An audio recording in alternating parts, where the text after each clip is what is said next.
रक्षा Gupta superstar power star Bhojpuri के कौन है? मैं। अच्छा, ये तो जैसे सुपरस्टार, पावर स्टार और सब कुछ मैं हूँ, ट्रेंडिंग स्टार भी मैं हूँ, क्योंकि मैंने सबके साथ काम किया तो सब मैं ही हूँ। मैं आपके लिए एक बहुत फनी चीज रखा हूँ। आपको आस्था से बहुत ज्यादा प्यार है और आस्था में आप बहुत विश्वास करती हैं। और एक गाना भी है आपका, पगली दिखावे अगरबत्ती। हाँ। तो लीजिए मेरी तरफ से एक अगरबत्ती, थैंक यू सो मच। क्योंकि आपको बहुत प्यार है अगरबत्ती से। हाँ, ये खुशबू फैलाती है, पॉजिटिव एनर्जी देती है आपको, और इससे भगवान भी खुश होते हैं। और ऑब्वियसली भगवान जिस चीज से खुश होते हैं वो चीज अच्छी होती है। तो पगली दिखावे अगरबत्ती। पगली दिखावे अगरबत्ती। वो गाना आपके लाइफ में क्या इम्पैक्ट डाल दिया? वो गाने को किसी से उम्मीद नहीं थी, खुद चैनल को उम्मीद नहीं थी यार। सारे का मन ने रिजेक्ट कर देता है ऐसा कि यार ठीक है चलो करते हैं। उस गाने का लक है, 2 दिन पहले कोई और मॉडल थी उसमें, बारिश हो गई, शूट नहीं हो पाया। मैं अपने घर के काम के लिए दिल्ली गई, फोन आया कि कल सुबह शूटिंग करनी है। और ये सोच के नहीं किया गया था वो गाने को कि इतना गाना हिट होगा वो, लेकिन हमने यार हनी सिंह को बीट किया। उस समय कलाकार आया था।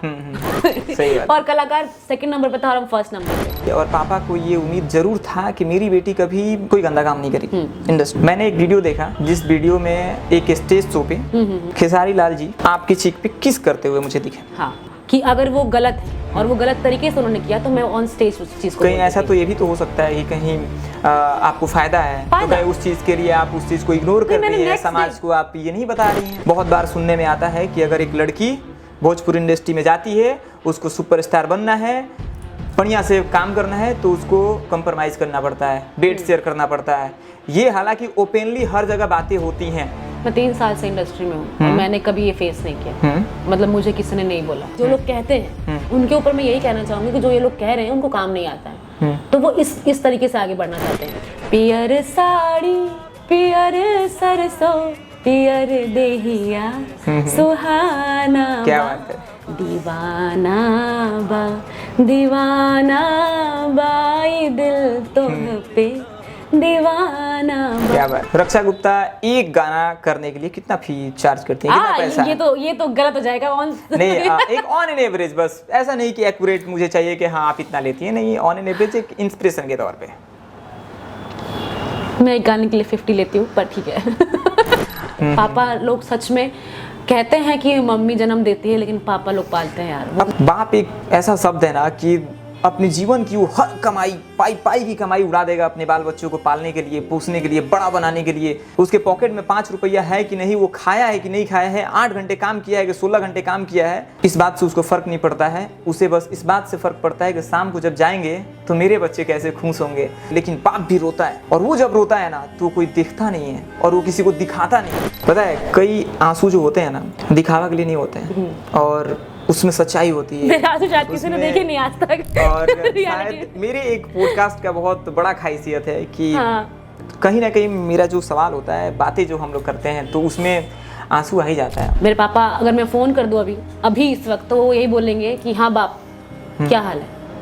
और मैंने उनको रोते हुए सिर्फ मैं अकेले में देखा है, क्योंकि वो मेरे से बहुत ज़्यादा ही लगाव करते हैं। और वो कुछ भी बोलना होता है या कुछ बताना होता है या उनके पास नहीं है तो वो पहले बोलते थे, अब मैं बिना बोले समझ जाती हूँ। रक्षा गुप्ता एक मुन्ना के साथ बैठती हैं, एक पॉडकास्ट होता है, बहुत सारा सवाल होता है, कैसा फील करती हैं? आपसे बात करके ऐसा लगा कि नहीं, आप बहुत अच्छे तरीके से सवाल पूछते हैं। जरूरी नहीं कि आप हमेशा पॉजिटिव सवाल पूछेंगे, ये मैंने देखा है। आप नेगेटिव भी पूछेंगे। क्यों? क्योंकि आपने बहुत अच्छे सवाल को समझ के आए हैं और चीज़ों को समझ के आए हैं, और इसलिए आपने शायद अपने चैनल का नाम ये रखा है। मुझे बहुत अच्छा लगा कि सवाल को सही तरीके से पूछने का ढंग किसी को आता है।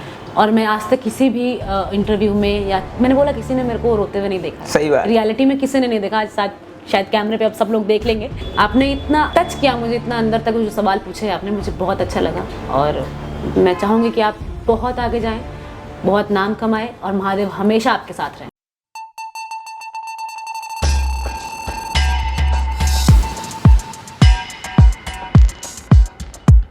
ऑटो चालक की एक बेटी भोजपुरी इंडस्ट्री के सुपर हिट सुपरस्टार हीरोइन कैसे बन जाती हैं, आज उनकी कहानी उनके जुबानी जानेंगे।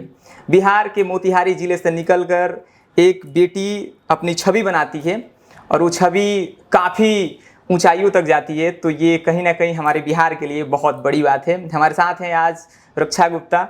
स्वागत है मैम आपका हमारे आज इस पॉडकास्ट सेशन में। थैंक यू सो मच और बहुत बहुत धन्यवाद। बहुत अच्छा आपने इंट्रोडक्शन दिया मेरा, बहुत अच्छा लगा। कैसी हैं आप? मैं हमेशा सुपर हिट और सुपर कूल रहती हूँ। अभी तक तो शायद बहुत इंटरव्यू दी होंगी आप, बहुत सारा क्वेश्चन होता है, बहुत सारा कटाक्ष क्वेश्चन होगा, इतना सारा क्वेश्चन दाग दिया जाएगा कि सामने वाला ही कंफ्यूज हो जाएगा हम क्या बोले। But you are on the RDI talks और यहाँ पे आपको feel comfortable, there is nothing, कोई कैमरा नहीं है, बस एक छोटा भाई बैठा हुआ है, Nice. बड़ी बहन बैठी हुई है और बस हमें बात करनी है। ठीक है, डन।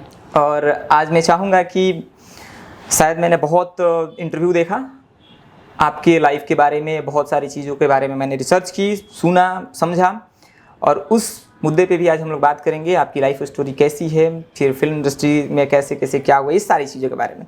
सबसे पहले तो मैं जानना चाहूँगा कि आपको मैं रक्षा जी बोलूँ या गुप्ता जी बोलूँ? आप मुझे रक्षा ही बोलिए, जी भी मत लगाइए, कोई दिक्कत नहीं है मुझे। रक्षा, हाँ, ऐसे ऐसे कंफर्टेबल ज्यादा रहूंगी मैं। ओके। दोस्त बराबर बैठे हाँ, बात कर रहे हैं। बचपना कैसा रहा?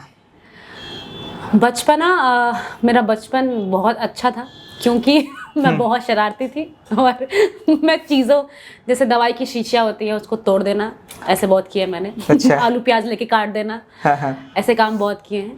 और बचपन से ही एक्टिंग का बहुत शौक था। बहुत छोटे में मतलब आई थिंक मेरे सामने के 2 दांत टूटे हुए थे जब, तो बिहार मुजफ्फरपुर ये तो शायद हमको लग रहा है कि आप बहुत छोटी होंगी। बहुत छोटी है, मतलब मम्मी बताती है इस बारे में कि मेरे आगे के 2 दांत टूटे हुए थे उस समय।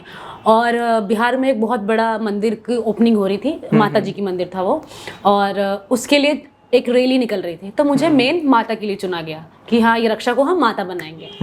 तो बनाया गया, तो सबने बोला कि यार इसके तो दांत टूटे आगे के 2, तो अगर ये हंस देगी तो आप यकीन नहीं मानेंगे, छोटी सी बच्ची, मुझे पता नहीं क्या था दिमाग में, मैं इतना हंसाने के बाद भी मैंने एक बार भी स्माइल नहीं की दांत दिखा के। अच्छा। बस शर्म की वजह से नहीं कि मुझे हाँ। अपना काम परफेक्ट करना है। अच्छा। कि मुझे अगर माता बनाया गया है तो मुझे वो लगना है माता। हाँ, और हाँ। मेरे नाना जी ने जी तोड़ मेहनत कर दी कि मैं हंस दूं या स्माइल कर दूं, पर मैंने एक बार भी नहीं हंसा दांत दिखा के। तो बचपन से ही था कि मुझे श्रीदेवी जी जैसा बनना है, ये मेरा बचपन से था। ये मेरा ख्वाब पूरा नहीं हो पाया कि मैं उनसे मिल नहीं पाई, ये मेरे को दुख हमेशा ही रहेगा। लेकिन मैं पूरी कोशिश करती हूँ अपनी लाइफ में कि अपने भोजपुरी इंडस्ट्री में जिस तरह से मैं एक्टिंग कर रही हूँ या अपने एक्टिंग करियर में, कि मैं उनकी तरह काम कर पाऊँ। बिहार के जो पेरेंट्स होते हैं, शायद बहुत कम ऐसे पेरेंट्स हैं जो चाहेंगे कि उनकी बेटी किसी इंडस्ट्री में जाए। वो लोग चाहते हैं कि बस बेटी पढ़े। इवन कि कई ऐसा गांव है, कई ऐसा जिला है जहाँ तो ये भी होता है कि नहीं पढ़ने नहीं देना है, बस शादी ब्याह कर देना है, 12th तक पढ़ाई करवा कर हाउसवाइफ बन जाए, बस वही काफ़ी है, घर द्वार गृहस्थी संभाले, यही सब चीज़। क्या बचपन में ऐसा कभी पेरेंट्स की तरफ से, जब जाहिर सी बात है आपका सपना था, तो आप कहती होंगी या बोलती होंगी कि नहीं मम्मी मुझे ऐसे बनना है, पापा जी मुझे ये करना है, तो कभी पेरेंट्स ने रोक टोक? मैं सच बताऊं तो मैं DID देख के बहुत, एक DID लिटिल चैंपियन जब आया था उसमें फैजल जीता था एक बार, एक फैजल करके लड़का था वो जीता था, जिन्होंने DID देखा होगा वो जानते हैं। उसको देख के मैं बहुत रोती थी क्योंकि उसके पापा भी ऑटो चलाते थे और वो लड़का DID में आया था। और मेरे पापा ऑब्वियसली तब सपोर्ट नहीं करते थे कि तुम डांस सीखो या डांस जाके करो, क्योंकि उनको लगता था शायद लड़की बिगड़ जाएगी या फिर एक गलत लाइन पे ना चले जाए। और ये डर सबको होता है, वो जायज़ डर है, उसमें कोई, मेरे पापा ने गलत नहीं सोचा ना गलत बोला मुझे। लेकिन मेरा बचपन से था कि मुझे डांस करना। मैंने बहुत रो के, बहुत गिड़गिड़ा के, अपनी मम्मी से, पापा से छुपा के, मतलब मम्मी को बताया कि मुझे डांस क्लास ज्वाइन करनी है, और मेरी मम्मी ने बहुत सपोर्ट किया। क्या उम्र थी आपकी? मैं 2010 या 11 की बात कर रही हूँ। अच्छा। 2011 की। मैं स्कूल में थी 8th या 9th क्लास में आई थिंक।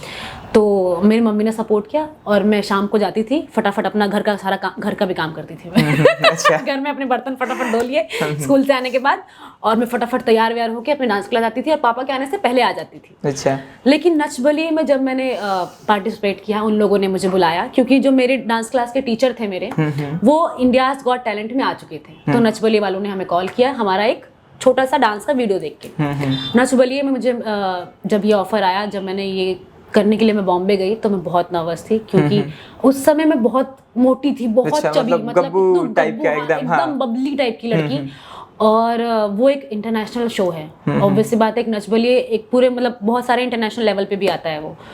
और वहाँ मैं गई तो मैंने उनको बोला कि मैं अभी सिर्फ 15 साल की हूँ, तो उनके चैनल वालों ने बोला अरे बाबा क्या क्या। सही बात है, हाँ जाहिर सी बात है, कहीं ना कहीं एक 15 साल की लड़की इतने बड़े मंच पे हाँ, क्या होगा क्या नहीं होगा। ये था कि एक एपिसोड करना है रक्षा आपको, मतलब ऐसा था कि उनको ऐसा लगा था यार एक एपिसोड निकाल ले ये लोग, ठीक है अच्छा हो जाएगा शायद। मैंने पूरी मेहनत की और मैंने फर्स्ट डे ठान लिया था इस बारे में कि जब वो साइन किया था मैंने कि मुझे फाइनल तक जाना है। मेरे को कभी ये नहीं होता है कि मैं जीत जाऊं कोई शो, मुझे लगता है कि मैं एंड तक कंप्लीट करूं उस चीज़ को और कंप्लीट करूं और अच्छे लेवल पे करूं। मैं हाजी अली गई थी, मैं सिद्धि विनायक मंदिर गई थी, मैं सारे रिलीजन्स को मानती हूँ, मैं सारे धर्मों को मानती हूँ, मुझे उससे कोई दिक्कत नहीं होती है। तो मैं हर भगवान से कही कि मुझे बस फाइनल तक जाना, और मैं फाइनल तक गई। वो देखने के बाद मेरे पापा को भरोसा हुआ मुझ पर कि नहीं मेरी बेटी सही डायरेक्शन में है, उसको जो करना है वो सही है और वो एग्जैक्टली वो करना चाहती है। वो कुछ करना चाहती है, कुछ कर लेगी वो। नच बोलिए मैं सेकंड रनर होने के बाद उन लोगों ने मुझे बहुत सपोर्ट किया। मेरी मम्मी बचपन से सपोर्ट करते आ रही है, वो बहुत क्यूट है, हाउसवाइफ है, लेकिन इतनी सपोर्टिव मम्मी अगर किसी को मिले तो उसका लक है, उसका मतलब भगवान उसके ऊपर कृपा है भगवान की।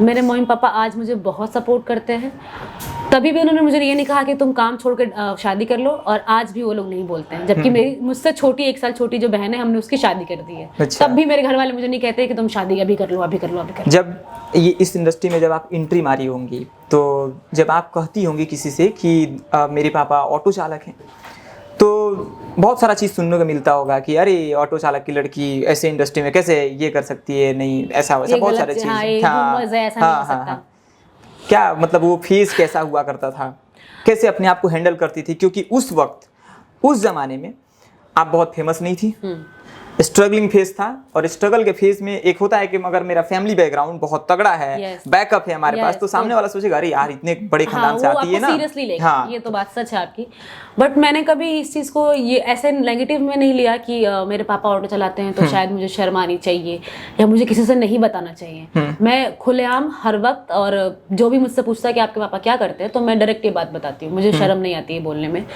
मुझे पता है कि उन्होंने बहुत मेहनत की है और उनका जो काम है वो मेरे लिए बहुत रिस्पेक्टफुल काम है। मैं उनके काम को बहुत रिस्पेक्ट करती हूँ। उन्होंने इतनी मेहनत की, आज के ज़माने में इतनी मेहनत करके और 4 बच्चों को पालना बहुत बड़ी बात है। तो वो तो मैं उनको सल्यूट करती हूँ कि कैसे उन्होंने हमें पाला और अच्छे संस्कार दिए हम चारों भाई बहनों को, कि हम लोग एक अच्छे मुकाम पे हैं, सब अपना अच्छा काम कर रहे हैं। मतलब ऑब्वियसली मेरे तीनों में एक की शादी हो गई, 2 भाई बहन छोटे हैं, अभी पढ़ाई कर रहे हैं, लेकिन सबके अंदर एक अच्छा संस्कार है। अगर आप उससे मिलेंगे तो आप कहेंगे नहीं, एक बहुत ग्रेजुएट और बहुत सेंसिबल फैमिली से हम लोग बिलोंग। आप अपने आप को लकी मानती होंगी मेरे हिसाब से, क्योंकि बिहार से निकलना, हाँ। और बिहार से निकलकर वो भी एक लड़की भोजपुरी इंडस्ट्री में जाती है और उसके पेरेंट्स फुल सपोर्ट करते हैं, तो कहीं ना कहीं आप अपने आप को लकी मानती होंगी इस चीज के लिए। बहुत ज़्यादा लकी मानती हूँ, और मैं महादेव को बहुत मानती हूँ, और मुझे पता है आस्था में भरोसा करती हैं आप? बिल्कुल, मैं बहुत ज़्यादा, मैं महादेव से जो कहती हूँ भगवान मेरी बात सुनते हैं। अब मैं सच में बता रही हूँ, मैं कह दूँ कि भगवान आज बहुत गर्मी हो रही है यार, प्लीज प्लीज कुछ करिए। मैं ये नहीं कह रही कि इंस्टेंट कुछ हो जाता है, लेकिन मैं आपको ये लिख के दे सकती हूँ कि मेरे साथ ऐसा होता है कि कुछ दिन में या कुछ समय बाद वो बारिश का मौसम आ जाएगा, या वो बारिश हो जाएगी, वहाँ पे कुछ ना कुछ ऐसा होगा कि माहौल ठीक हो जाएगा। कहीं ना कहीं आप स्पिरिचुअलिटी से जुड़ी हुई हैं। हाँ, मैं महादेव और स्पिरिचुअलिटी से जो जुड़ा रहता है उससे मैं बहुत प्यार करता हूँ, बहुत मोहब्बत करता हूँ, क्योंकि मैं खुद बहुत आस्था में भरोसा रखता हूँ, बहुत डीप तक जाना पसंद करता हूँ, और शायद आज आपके साथ भी बहुत गहराई तक जाएंगे लोग हम लोग बात करते करते, और शायद आपका इमोशन, आपका प्यार फैमिली से जो भी है, दोस्त यार से, जो भी इंडस्ट्री से है, जो भी देश से है, वो सारा चीज़ हम लोग निकालेंगे। पापा, सुनने में आया है कि आज भी आपके ऑटो चालक ही हैं? हाँ, एक्चुअली तो क्या ऐसा नहीं कि रक्षा जी अगर चाहें तो अपने पापा को रोक सकती हैं कि पापा आप क्या ज़रूरत है, मैं इतने बड़ी हस्ती बन चुकी हूँ, पैसा दौलत शोहरत सब कुछ है, अगर आप कहीं जाइएगा लोग बोलेगा अरे यार रक्षा जी की ये पापा हैं आज भी ऑटो चला रहे हैं, उनकी बेटी इतनी बड़ी एक्ट्रेस है, कैसी एक्ट्रेस है यार, रुक देना चाहिए, पापा को घर पे रखना चाहिए। हाँ, मुझे लगता है कि मुझे उनके काम को रोकने की ज़रूरत नहीं है। तो कोई उनका जब तक मन करता है वो करते हैं। पहले ऐसा था कि वो घर चलाने के लिए करते थे, अब वो इतने सालों से वो काम करते आ रहे हैं, 20-25 साल से, तो उनको वो छोड़ने का मन नहीं करता। मैं सच बताऊं तो मैं अपनी गाड़ी लेके पापा के जहाँ वो काम करते हैं वहाँ चले जाती हूँ, और वहाँ के सब लोग दोस्तों को बुला के कहते हैं कि ये मेरी बेटी है। सब लोग को मुझसे वो प्राउडली बताते हैं कि ये बेटी है। और वो जितने भी लोग हैं उनके दोस्त लोग वो इतना सपोर्ट करते हैं। सब लोग बिहार से हैं ऑब्वियसली, सब लोग आपस में एक दूसरे से बहुत टाइम से जुड़े हुए हैं। वो लोग बहुत सपोर्ट करते हैं, और वो लोग देख के बोलते हैं कि अरे मतलब कितनी डाउन टू अर्थ है, मतलब टचवुड मुझे लोग ऐसा मानते हैं और बोलते हैं कि मतलब गाड़ी से मिलने आई है अपने पापा से, अच्छा। सिर्फ इसलिए क्योंकि उनके दोस्तों को मुझसे मिलना था। तो मैं उनके काम को बहुत ज़्यादा रिस्पेक्ट करती हूँ। और देखिए, आपको भी पता है कि भोजपुरी इंडस्ट्री में इतना बड़ा बजट तो नहीं होता है, क्योंकि अब थिएटर्स नहीं रहे। सबसे पहले तो ये प्रॉब्लम हो गई है हम लोग की इंडस्ट्री में, क्योंकि थिएटर्स नहीं है, तो ऑब्वियसली रिकवरी बहुत कम हो गई है। टीवी से आप इतना रिकवर नहीं कर सकते हैं। तो बजट ऑब्वियसली आपका कि ऐसा तो नहीं होगा कि 100 करोड़ का बजट है तो आपको 10 करोड़ मिल रहे हैं। छोटा सा बजट होता है, उसमें सबको काम करना होता है, सबको सर्वाइव करना है। एक हीरोइन या हीरोइन नहीं है, इतने सारे टेक्नीशियंस होते हैं, डायरेक्टर होते हैं, सबको सर्वाइव करना है। जो पैसे लगा रहा है मोस्ट इंपॉर्टेंट, उसको रिकवरी चाहिए। तो बड़ा बजट नहीं है, छोटे ही बजट में काम कर रहे हैं, उतने ही बजट में मैं अपना 100% देने की कोशिश करती हूँ। इंडस्ट्री में अभी जाने से पहले अभी हम लोग पर्सनल बातें पे ही चर्चा करें तो बहुत मजा आएगा। हमें लगता है कि आप पापा से ज्यादा लगाव है आपका। हाँ, सच कहा। क्योंकि अभी तक मैं जो भी बातें कर रहा हूँ पापा पापा आ रहे हैं, मम्मी की जिक्र नहीं हुई। और जाहिर सी बात है, कहीं ना कहीं ये सुनने में आता है कि एक बेटी का लगाव सबसे ज्यादा अपने पापा से होता है। नहीं, ऐसा नहीं है, लेकिन हाँ, बचपन से मुझे इतना ज़्यादा उनसे लगाव इसलिए है। पापा पहले दिल्ली आ गए थे, हम लोग बाद में दिल्ली आए। हम लोग दिल्ली, मतलब मैं दिल्ली से पढ़ी लिखी हूँ, तो पढ़ाई मेरी वहीं से हुई है। पापा बाद में आए, लेकिन जब भी पापा मिलने आते थे तो अगर मैं स्कूल में हूँ तो मेरे पापा पहले स्कूल आते थे, डायरेक्ट ट्रेन से उतरते ही। वो कभी घर नहीं गए कि हाँ जाता हूँ मम्मी से या पहले मिल लेता हूँ या मतलब अपनी वाइफ से। वो हमेशा पहले स्कूल आते थे मेरे लिए, और वो हमेशा रसमलाई लेके आते। उनको पता है कि मेरी फेवरेट रसमलाई है। अभी की बात कहूँ, अभी भी मेरे पापा ऐसे हैं कि मैं घर जाती हूँ तो वो तरह तरह की मिठाई लेके आते हैं। उनको पता है कि मैं नहीं खाऊंगी, क्योंकि अब मैं इतना ज्यादा नहीं मतलब स्वीट्स नहीं कंज्यूम करती हूँ, लेकिन मेरे पापा अभी भी वो चीज लेके आते हैं और करते हैं। और लोग के मुंह से निकलता है ना, आई मम्मी लग गई, आई मम्मी, मेरे मुंह से पापा निकलता है, मेरे पापा ही निकलता है। मेरी मम्मी भी बोलती है अरे इतना बाप की बेटी हो गई है, सब पापा ही बोलती है। लेकिन हाँ, मैं पापा से बहुत क्लोज हूँ। उन्होंने यार बहुत मेहनत की है। पापा लोग सच में कहते हैं कि मम्मी जन्म देती है, लेकिन पापा लोग पालते हैं यार। अपने पापा को कभी रोते हुए देखी है?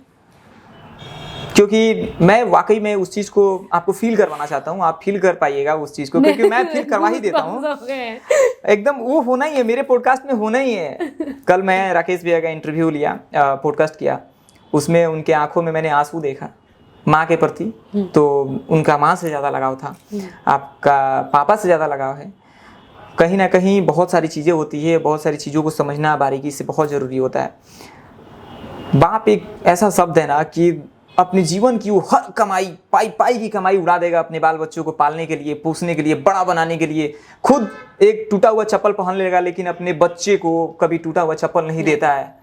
उसके पॉकेट में 5 रुपया है कि नहीं, वो खाया है कि नहीं खाया है, 8 घंटे काम किया है कि 16 घंटे काम किया है, इस बात से उसको फ़र्क नहीं पड़ता है। उसे बस इस बात से फ़र्क पड़ता है कि शाम को जब जाएंगे तो मेरे बच्चे कैसे खुश होंगे, कैसे रसमलाई खाएंगे, कैसे ये सारी चीज़ों को करेंगे। लेकिन बाप भी रोता है, और वो जब रोता है ना तो कोई दिखता नहीं है और वो किसी को दिखाता नहीं है।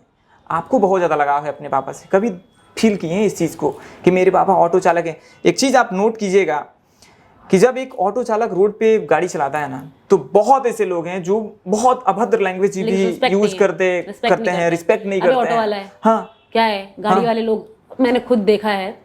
अभी तो नहीं, लेकिन हाँ कुछ पहले समय पहले जब हम लोग जैसे स्कूल जाते थे या कभी पापा लेने आ गए, तो एक बार ऐसा हुआ कि जिसने बोल दिया, गाड़ी वाले ने उतर के मतलब गंदे तरीके से बात करने लगे, क्योंकि उनको लगता है ये ऑटो वाला, या आज भी लोग रिक्शे वाले या ऑटो वालों को ऐसे ही बिहेव करते हैं उनके साथ, और ऐसा ही मतलब ट्रीट करते हैं कि, और मेरे साथ भी होता है। कहीं ना कहीं लोग इस चीज़ को बहुत लाइटली ले लेते हैं कि इसका बैकग्राउंड तो ऐसा है यार, ये कहाँ मजबूत होगी। मैं शायद इसीलिए इतनी ज़्यादा मजबूत हूँ। हाँ, इतनी ज़्यादा मजबूत हूँ क्योंकि मेरे पीछे मतलब पापा मम्मी बहुत वैसे कि नहीं, ये है। पता है, कई आंसू जो होते हैं ना, दिखावा के लिए नहीं होते हैं, और उसमें सच्चाई होती है। शायद किसी ने देखे नहीं आज तक। और शायद मेरे एक पॉडकास्ट का बहुत बड़ा खासियत है कि कहीं ना कहीं मेरा जो सवाल होता है, बातें जो हम लोग करते हैं, तो उसमें आंसू आ ही जाता है। और मैं आपको एक हकीकत बात बताता हूँ अपने लाइफ का, मुझे आंसुओं से बहुत नफरत है। मैं जब किसी को रोते हुए देखता हूँ, किसी को रोते हुए देखता हूँ तो बहुत दिल दुखता है। अगर खुशी की आंसू है तब तो सीना गदगद हो जाता है कि यार मज़ा आ गया। लेकिन आपकी जो आंसू है ये बहुत कुछ ब्याह करती है, बहुत कुछ। एक लड़की, यार हम रोएं तो इसका बात कुछ अलग है, लेकिन एक लड़की अपने बाप को लेकर अगर चीज़ों को समझ जाती है ना, तो ये बहुत बड़ी बात है। मेरे पापा आज भी मैं फोन करती हूँ आज तक शायद हमें नहीं लगता है कि आप किसी पॉडकास्ट में बैठकर इस तरह की चीजों को आप डिलीवर की होंगी। नहीं, क्योंकि लोग तब सवालों को तलवार की तरह चलाते हैं। खासकर हमारी इंडस्ट्री में ऐसे कुछ ऐसे कलाकार हैं जिनके ऊपर उनका नाम लेके लोग बात ज़्यादा करते हैं, हमारे बारे में कम जानना चाहते हैं, और फैमिली के बारे में तो ऑब्वियसली बहुत कम लोग पूछते हैं। लेकिन आपका सवाल सही था, और मुझे लगता है कि जो मेरे मम्मी पापा अगर मुझे उस तरीके सपोर्ट नहीं कर सकते पैसे से, लेकिन वो मेंटली बहुत सपोर्ट करते हैं मुझे।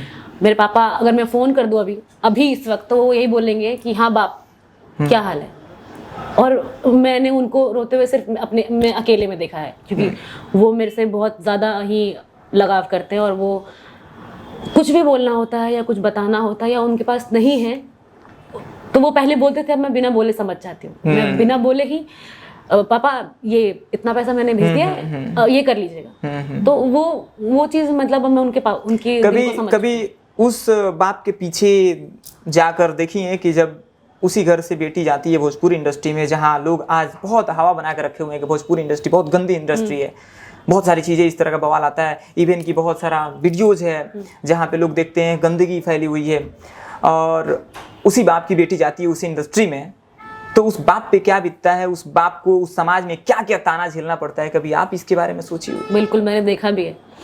जब मैं डांस करती थी तो मेरी बुआ ने बोला था, हाँ एकदम सिखावा बाहर भेजा अपन बेटी के, जब पता चली ना का काम हुई बाहर, तब समझ में आई।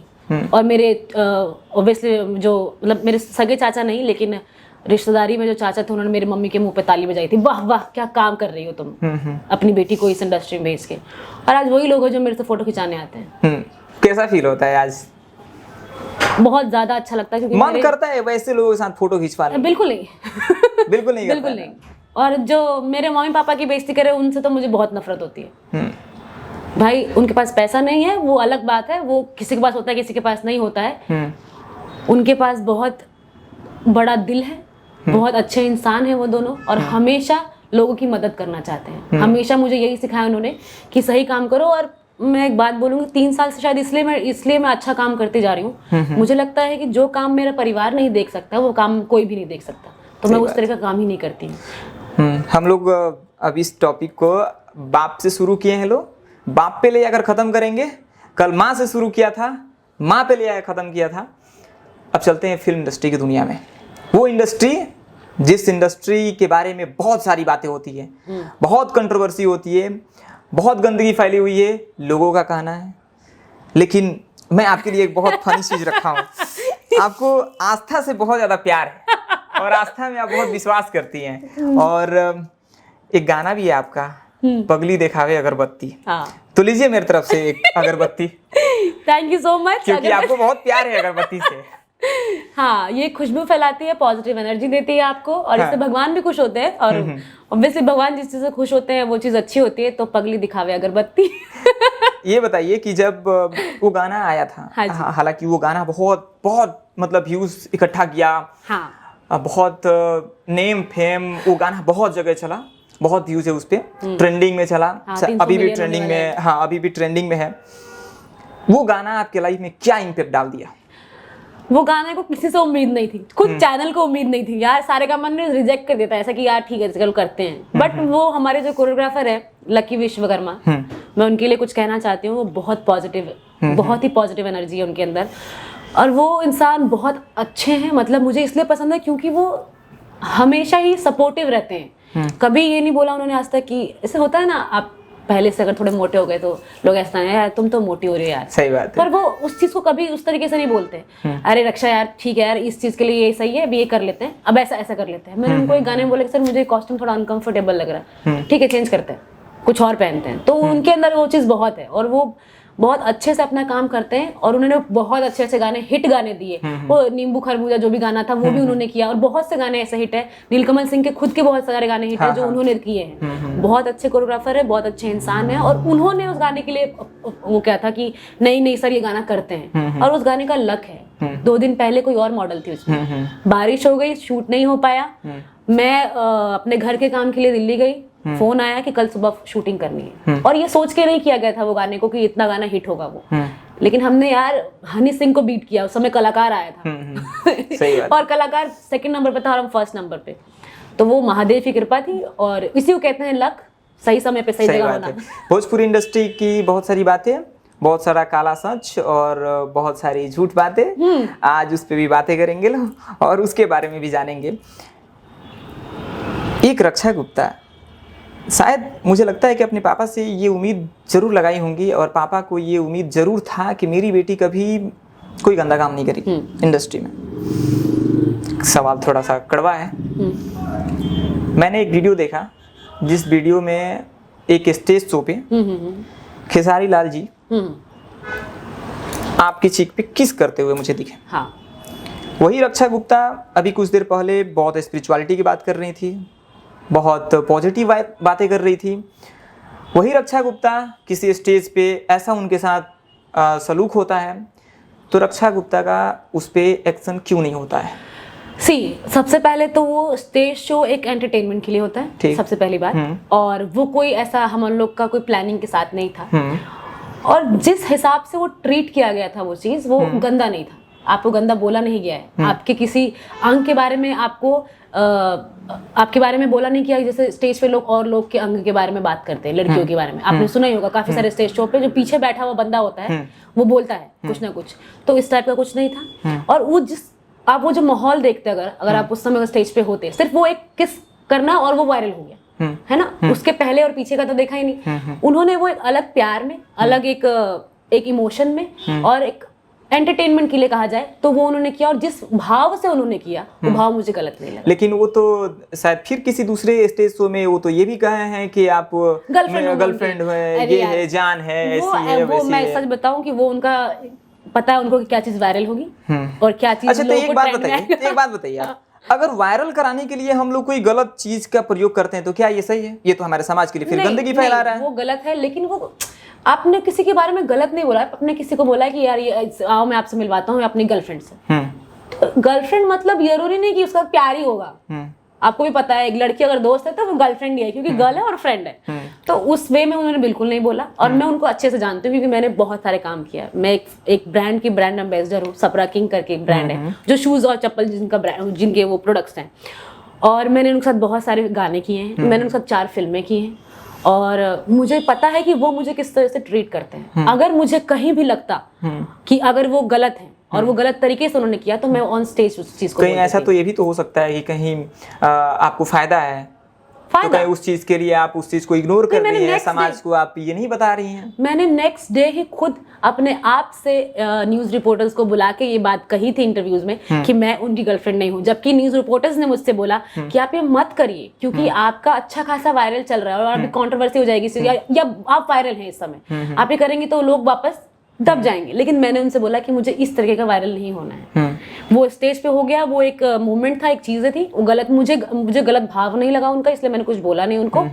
लेकिन मुझे इस तरीके से वायरल नहीं होना है, मुझे किसी गर्लफ्रेंड नहीं दिखना है, ना बनना है। तो मैंने नेक्स्ट डे ही बुला के और इसे क्लियर कर दिया। अगर मुझे उस चीज का फायदा उठाना होता तो मैं ये चीज कभी नहीं बोलती कि मैं गर्लफ्रेंड नहीं हूँ। जैसे लोग सोचते रहे बोलते रहे, उससे क्या ही फर्क पड़ जाता, मेरे मुंह पे आके कोई नहीं बोलेगा ना। लेकिन मुझे पता था कि मुझे ऐसे वायरल नहीं, तो मुंह पे तो कोई बोलता ही नहीं ना, लेकिन मुझे ऐसे वायरल नहीं, सारी बातें होती है ना। जैसे मैंने आपके बारे में सुना है कि आप बिकनी बरा पे आप वीडियो नहीं बना सकती हैं क्योंकि वो समाज को एक गंदगी फैला रहा है ना। मेरा कहना ये है कि अगर उस समय उस कॉन्सेप्ट पे वो चीज़ आपको नहीं मांग रहा है, अगर आपकी फिल्म और आपका गाना अगर वो चीज़ नहीं मांग रहा है तो आपको जरूरत नहीं करने की। बिकनी शॉट्स देते हैं, बॉडी होनी चाहिए उसके लिए, किसी आपको ऐसा नहीं वल्गैरिटी नहीं दिखानी है आपको। मोटे लोग भी बिकनी पहनते हैं, उसमें बिकनी पहनने में कोई दिक्कत नहीं है और बिकनी पहन भी सकते हैं पर्सनली भी और सेट पे भी। लेकिन अगर उसकी रिक्वायरमेंट है तो, अगर रिक्वायरमेंट नहीं है तो खामखा उसको पहन के सिर्फ अपनी बॉडी शो करने के लिए आप वो काम मत करिए। मतलब देखिए, इनडायरेक्टली आप कहना चाहती हैं कि आप बिकनी पहन सकती हैं अगर वैसा कंडीशन अप्लाई हो तो। किस इंडस्ट्री में? फिल्म इंडस्ट्री में हूँ। फिल्म इंडस्ट्री में आप फिल्म का क्या मतलब होता है? सबसे पहला मतलब होता है समाज का आईना। जो फिल्म होती है वो समाज के आईना होता है। तो फिल्म के अंदर अगर रिक्वायरमेंट है, अगर मेरी बॉडी भी मुझे अलाउड करती है कि वो उस तरीके का काम करना है और वो मुझे समझ में आता है कॉन्सेप्ट कि हाँ ये कॉन्सेप्ट सही है, इसके ऊपर ये जाता है, तो मैं करूंगी। अगर मेरी बॉडी भी अलाउड करे तो। अगर सिर्फ मुझे लगा कि मेरा सिर्फ बॉडी शो करने के लिए ऐसा हो रहा है और लोग इसको देख के आएंगे सिर्फ, तो मैं वो नहीं करूंगी। आप शायद जानती हैं कि बॉलीवुड में सोनाक्षी सिन्हा है, और वो जब फिल्म इंडस्ट्री में आना था उनको, तो शायद वो अपने पिताजी से एक वादा की थी कि मैं कोई गलत काम नहीं करूंगी, और शायद ही उनका कोई ऐसा मूवी होगा जिसमें कोई किस वाला सीन होगा। ऐसा मतलब रेयर केस में हो सकता है, लेकिन हालांकि है नहीं। लेकिन मैं जाति पे नहीं जा रहा हूँ, बिल्कुल मुझे उस टॉपिक पे बात नहीं करनी है, लेकिन वो एक ऐसे व्यक्ति से शादी करती हैं जो बिल्कुल कास्टिज्म से हटके है, बिल्कुल अलग है। तो मुझे तो लगता है कि वो बिल्कुल अपने पलड़ा को एकदम ऐसे पलट दी। वो तो शायद उससे बेहतरीन था कि अगर किसी मूवी में एक किस कर लेती वो ठीक रहता, लेकिन वो डायरेक्ट चीज़ों को पलट दी। आप तो बस वही कह रही हैं कि आप बिकनी मान लीजिए नहीं पहनना है, या समय आएगा वैसा अगर कंडीशन आता है तो पहन सकती हैं, तो फिर तो आप क्या वो चीज़ पहनकर अपने वीडियो में आकर आपके पापा, आपकी मम्मी, आपके भाई बहन बैठ के देख रहे हैं, तो आपको शर्म नहीं आएगी? नहीं, मैं क्या कह रही हूँ, आप मेरे कहने का मतलब नहीं समझ रहे, आप उसको गलत वे में लेके, मैं बताती हूँ आपको, विस्तार में समझाती हूँ। मेरा कहने का मतलब ये है कि जिस गाने में रिक्वायरमेंट नहीं है, जिस गाने को जरूरत नहीं है, जैसे हमारी इंडस्ट्री में ना ऐसी फिल्में बनती हैं, ना ऐसे गाने बनते हैं जिसमें आपको बिकनी पहनने की जरूरत है, ठीक है? तो इसमें तो पहनने की जरूरत ही नहीं है, लेकिन फिर भी लोग पहनते हैं, अपनी बॉडी शो करते हैं, वो गलत है। लेकिन जो बॉलीवुड में बनती है फिल्में, उस फिल्म में कुछ ऐसे कॉन्सेप्ट होता है या कुछ ऐसे सीन होते हैं। आई थिंक अभी एक फिल्म आई थी तू झूठी मैं मक्कार, उसमें बहुत सारे सीन बिकनी में क्यों है, क्योंकि उन लोग का फिल्म ही वहाँ पे बीच पे शूट हुआ है, तो उन लोगों ने वो चीज दिखाई है। तो वो चीज दिखाना गलत नहीं है, वो करना गलत नहीं, वो गलत तरीके से करना गलत है। और रही बात सोनाक्षी की, तो सोनाक्षी का पर्सनल चॉइस है, और ये जातिवाद कोई मतलब नहीं है। हम पैदा होते हैं तो हमें नहीं पता होता कि हम कौन से जात में हैं, हमें पता होता है कि हम एक इंसान है, बस हम बच्चे हैं। हमें लोग जब हमें देखते हैं कि हम हमारे मम्मी पापा इसकी पूजा कर रहे हैं, तो हमें लगता है कि हम ये है। लेकिन अगर हमें प्यार किसी भी ऐसे इंसान से हो जाए जो रीजन दूसरा है या उसका धर्म दूसरा है और सब वो मुस्लिम है, तो उससे कोई फर्क नहीं पड़ता अगर इंसान अच्छा हो तो। मैंने भी सुना है कि आपको बहुत पसंद है सलमान खान जी। हाँ, मतलब मैं धर्म को सोच ही नहीं रही हूँ। मुझे शाहरुख खान बहुत पसंद है, मुझे सलमान खान बहुत पसंद है, अमित जी बहुत ज्यादा पसंद है। वो पसंद अलग चीज होगी, मतलब हाँ, मैंने बोला है कि मैं शादी करना चाहती हूँ, तो शादी करना चाहती हूँ, मुझे पसंद है। वो इंसान जिस तरीके से लोगों की मदद करते हैं, आपको नहीं पता है, मैंने पर्सनली देखा है क्योंकि मेरे शो में आए थे वो। शादी में एज फैक्टर होता है। अरे यार, एज फैक्टर अलग बात है, वो ऑब्वियसली वो मुझसे शादी नहीं करेंगे आके। हाँ बिल्कुल, वो तो बात की बात है, लेकिन that's your point of view. मुझे आपकी पॉइंट ऑफ व्यू है, उससे कोई फर्क नहीं पड़ता कि वो बड़े एज के हैं। मैं उनसे मतलब मैं बचपन से उनको देखते आ रही हूँ और मुझे सच में उनसे बहुत प्यार है। हम आपके हैं कौन, फैन के नाते प्यार है। हाँ, यस, या फिर कैसे पर्सनली, मतलब नहीं मैं उनको अगर मौका मिले तो मैं ऐसे बना सकती हूँ उनको, फैन के नाते है या फिर पर्सनली है? तो मैं उनको जानती नहीं हूँ। एक बार ही मेरे शो में नच बलिए में आए थे, जितना मैंने उनको जाना उस समय यही जाना कि जो लोग थोड़े कम होते हैं या थोड़े गरीब होते हैं या थोड़े सा उनका लेवल कम होता है, वो उसको बहुत ज्यादा सपोर्ट करते हैं। वो कभी भी किसी भी अमीर को या किसी भी बड़े दर्जे जो बड़े लेवल पे है उसको सपोर्ट नहीं करते। मैंने खुद देखा है। मुझे स्टेज पे, हम लोग के स्टेज पे हमें ऐसा बोला गया था कि रक्षा जी आपने जो परफॉर्मेंस की सलमान के गाने पे वो बहुत अच्छा था, बट वो फील नहीं आया। जबकि सलमान सर को ये बुरा लगा क्योंकि हमने बहुत अच्छा किया था। उन्होंने देखा और उन्होंने बोला ठीक है, तो एक काम करो, तुम करके दिखाओ। तो और उसके बाद मैंने उनकी बहुत सी ऐसी चीजें देखी जो वहां पे उन्होंने किया सबके लिए, और वो मैं जानती हूँ कि पर्सनल लेवल पे बहुत अच्छे इंसान है। मैं ये भी जानती हूँ कि वो कितने सारे चैरिटी डोनेट करते हैं। तो एक कास्टिज्म पे जाके कि सिर्फ वो मुस्लिम है तो मैं इसलिए प्यार करती हूँ, ऐसा नहीं है। उनके काम की वजह से मैं उनसे प्यार करती हूँ। शाहरुख खान को मैं इसलिए पसंद करती हूँ क्योंकि वो इज्जत बहुत करते हैं औरतों की, सामने भी और पीठ पीछे भी। और इज्जत जिस तरीके से वो औरतों के बारे में बात करते हैं, जिस तरीके से उनको ट्रीट करते हैं, उस वजह से मैं उनसे प्यार करती हूँ। रक्षा गुप्ता अगर बॉलीवुड इंडस्ट्री में जाती हैं, भोजपुरी इंडस्ट्री से, बिहार से निकल के भोजपुरी इंडस्ट्री में जाती हैं, भोजपुरी इंडस्ट्री से जाती हैं बॉलीवुड इंडस्ट्री में, वहां पे ड्रेसअप कोड कुछ भी हो सकता है, एनीथिंग माइट बी।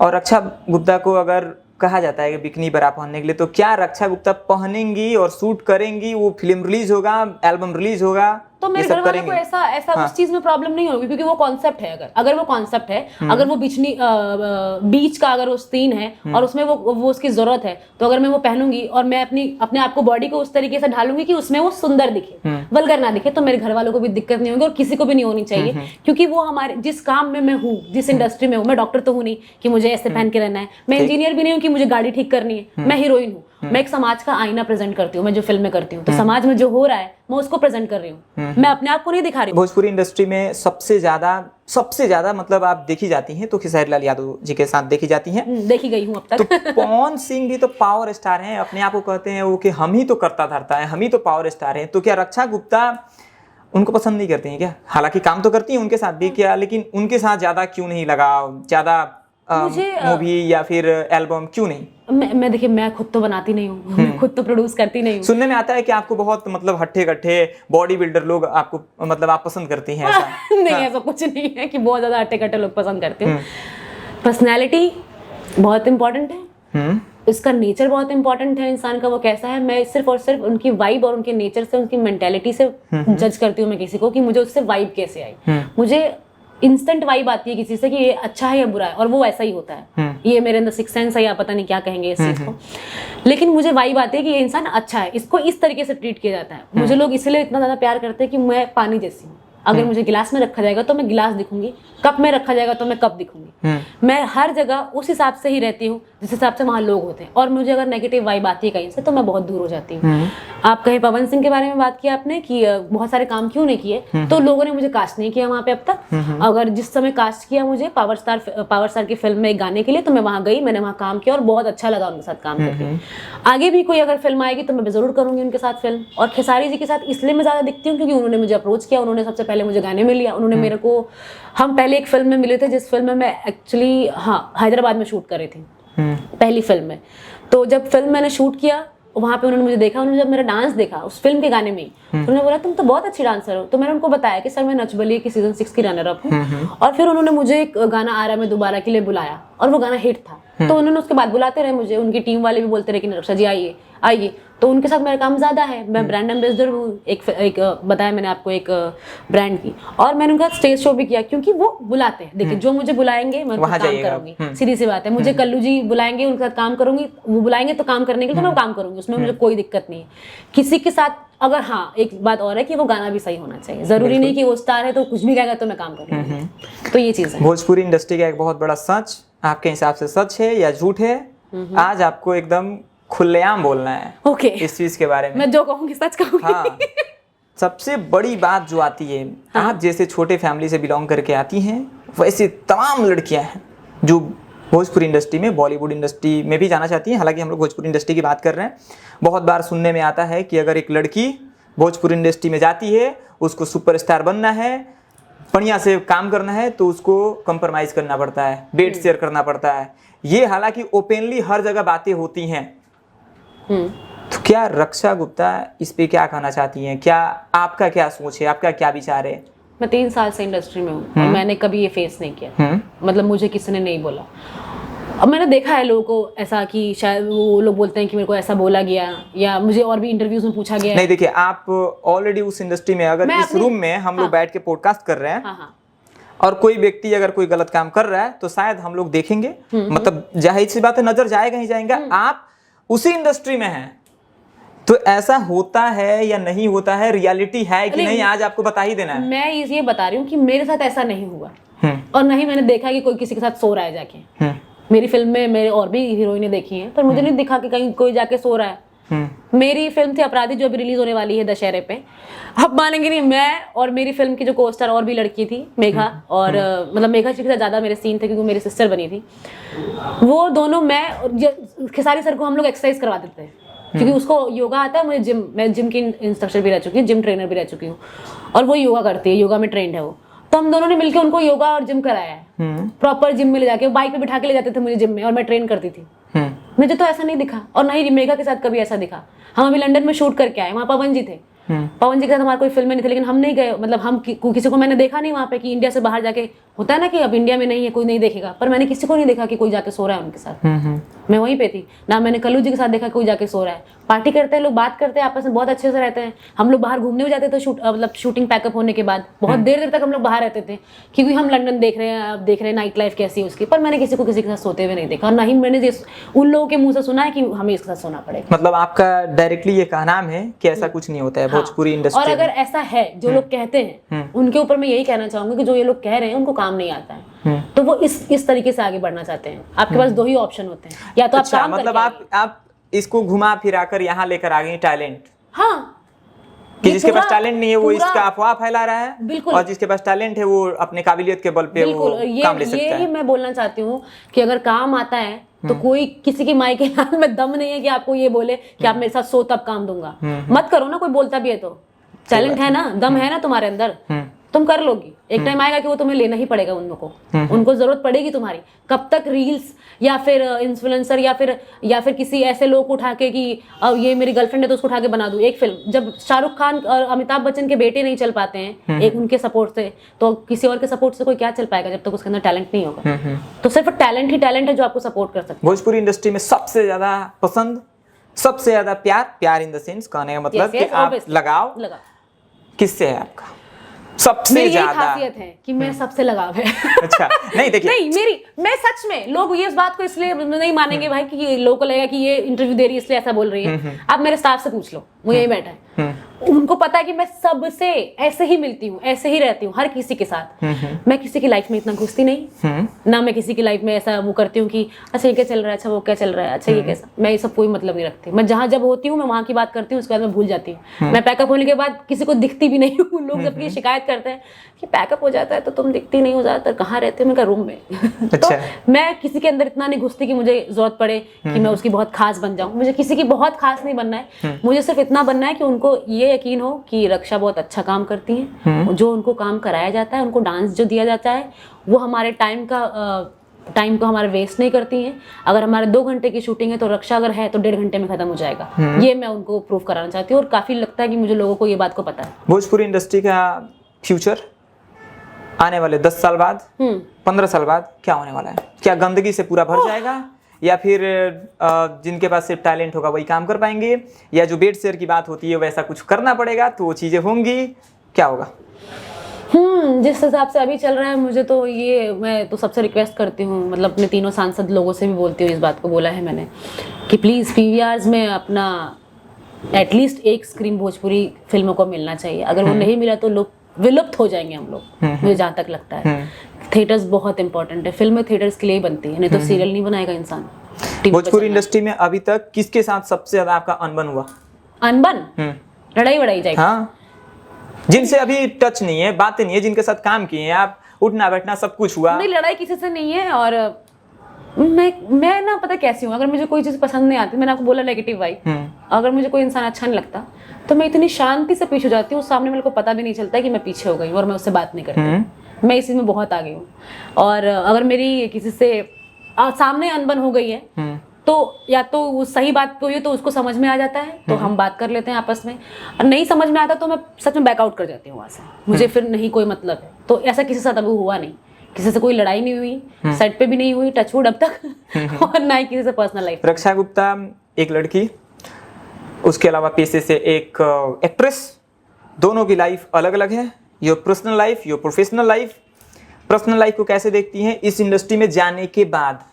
अभी करेंटली में जो आप काम कर रही हैं, तो वैसे आप अपने पर्सनल लाइफ को कैसे मेंटेन करती हैं, प्रोफेशनल लाइफ को कैसे मेंटेन करती हैं?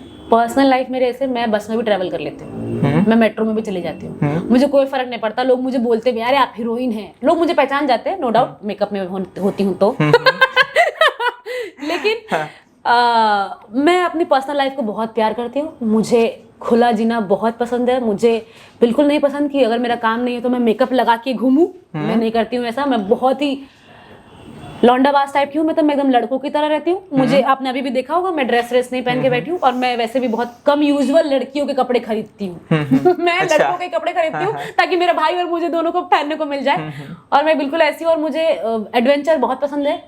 मुझे अकेले, मतलब ऐसा नहीं कि आप ग्रुप में ऐसे जा रहे हैं सब लोग के साथ आप ऐसे सेल्फी डाल रहे हैं, वो मेरे से होता नहीं यार। मैं कितना ट्रैवल करती हूँ, मैं नहीं कर पाती इस चीज़ को, बहुत कम ही मैं उस चीज़ को दिखाती हूँ सोशल मीडिया पे, मेरे पर्सनल लाइफ को, कि मैं आज यहाँ हूँ आज वहाँ हूँ। लोग करते हैं ऐसा, पर मैं अपनी पर्सनल लाइफ बहुत सीक्रेट और बहुत सेफ और अपने आप को एंजॉय करती हूँ। प्रोफेशनल लाइफ को कैसे मैनेज करती हैं? ये तो पर्सनल लाइफ होगी। हमेशा पॉजिटिव रह के, किसी भी इंसान को ये ना फील हो कि मैं एरोगेंट हूँ या मैं एटीट्यूड दिखा रही हूँ। एक चीज है आप में कि मतलब बहुत बार ऐसा होता है, मैं कभी ऐसे सुनने में नहीं आया कि आप मतलब कंट्रोवर्सी में आ गई हैं, बहुत सारा मुद्दा चलते रहता है, ऐसे में नहीं आती है। नहीं आती Reason? कि वो मेरा काम नहीं है ना। मेरा काम नहीं क्या तो ऐसे इसलिए होता है ना कि आदमी और फेमस हो जाएगा हाँ। और चर्चा में रहेगा। पर मुझे लगता है कि तो क्या आपको चर्चा में रहना पसंद नहीं है? नहीं, बिल्कुल एज एन आप जब फिल्म इंडस्ट्री में हो और आप ग्लैमर की दुनिया में हो तो आपको लोगों के चर्चा में रहने का बहुत ही आपको मतलब अच्छा लगता है, या लोग आपको पहचाने तो अच्छा लगता है। आज मैं आ रही थी गाड़ी से, सिग्नल पे मुझे जो भीख मांगते लोग हैं वो लोग मुझे मिले।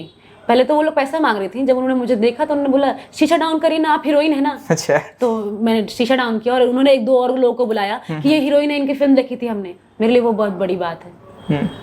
तो मुझे लगता है कि कंट्रोवर्सी नहीं भी करके मैंने वो चीज़ तो कमा ली कि लोगों ने मुझे देखा है, मेरी फिल्में देखी है।